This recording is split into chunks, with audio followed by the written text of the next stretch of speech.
আসসালামু আলাইকুম, খায়রুনস কিচেন থেকে স্বাগতম।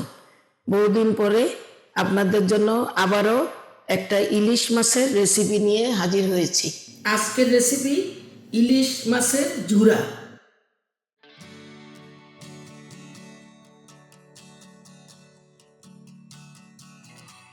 আমি এখানে কিছু ইলিশ মাছের টুকরা নিয়েছি। আজকে আর আস্তা মাছ দেখাবো না, কারণ আপনারা আস্তা মাছ অনেক দেখেছেন। আমি কয়েকটা টুকরা নিয়েছি, এই যে টুকরাগুলো। তবে হ্যাঁ, লেজের দিকের টুকরাগুলো নিয়েছি। কাঁটাওয়ালা মাছগুলা খাইতে একটু অসুবিধা হয়, সেই জন্য এটাকে একটু কায়দা করে অন্যভাবে যদি খাওয়া যায়, সেই জন্যই আজকের রেসিপি।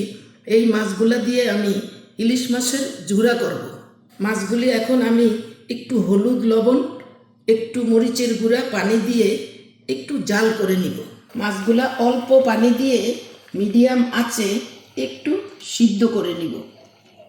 এই যে মাছগুলা হলুদ, লবণ, একটু মরিচের গুঁড়া দিয়ে একটু সিদ্ধ করতেছি।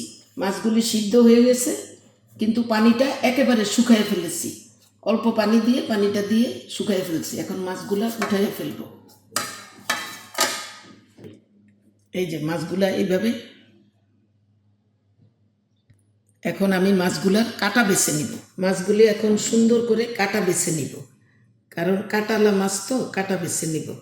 কোনো মাছ চাই, ইলিশ মাছের সব প্রকারে খাওয়া যায়।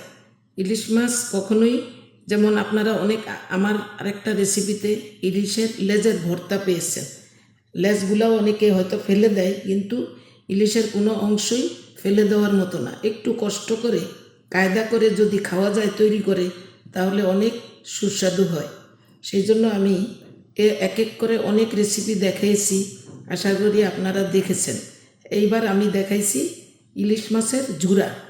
এবং ভ্যারাইটিস খাওয়ার মধ্যে ভ্যারাইটিস রুচি বাড়ে, সেজন্যই এইভাবে আজকে দেখাবো।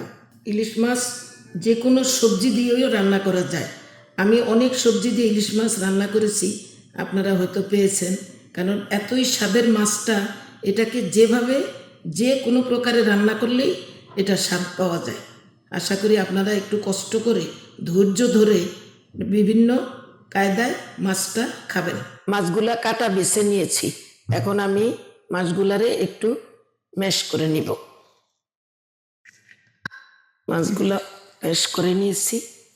এই যে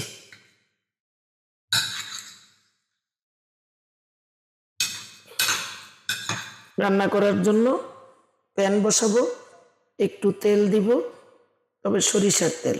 তেল গরম হয়ে গেলে কিছু পেঁয়াজ দিব।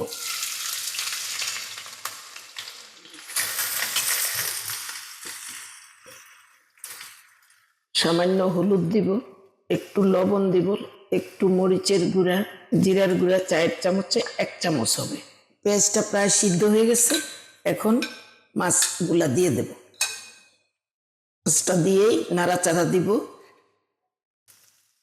তৈরি হয়ে গেল ইলিশ মাছের ঝুরা। তবে পেঁয়াজটা সিদ্ধ করে মাছটা দেওয়ার পরে মাত্র 5 মিনিটে নাড়াচাড়া দিয়েই নামিয়ে ফেলবো। এখন একটু লেবু পাতা, কয়েকটা কাঁচামরিচ। তৈরি হয়ে গেল অনেক মজাদার সুস্বাদু ইলিশ মাছের ঝুরা। কষ্ট করে একটু তৈরি করে খাবেন।